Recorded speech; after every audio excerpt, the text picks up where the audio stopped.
Off the top, the 4-month manhunt for an alleged murderer is over tonight. This man was found riding his bicycle in broad daylight on one of the busiest streets in West Michigan, Alpine Avenue. The victim was killed earlier this year in Mississippi. 24-Hour News 8's Leon Hendricks talked with his family tonight.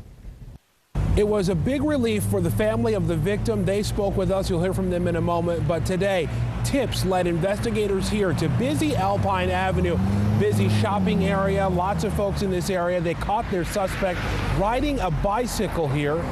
When they approached him, he tried to flee on that bike, but they ended up catching him very quickly. Now he's in jail awaiting extradition. Here's a look at his mugshot just taken this evening. 42-year-old Glenn Davis is in the Kent County Jail awaiting efforts from Mississippi authorities to bring him here to face charges. Right now, they're holding him on suspicion that he stole the car that he allegedly used to get here to Michigan, but they have named him as a suspect in the murder of Maurice Colley. Colley was 83 years old, used a walker and sometimes a wheelchair to get around. Investigators say he was found dead in the trunk of a car at an apartment complex that he owned.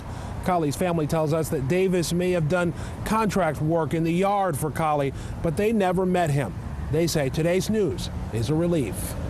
Yeah, it was a tremendous relief, and I was very happy to hear about it. You know, I said that was the best news that I've heard, you know, ever since I got the news of the murder itself.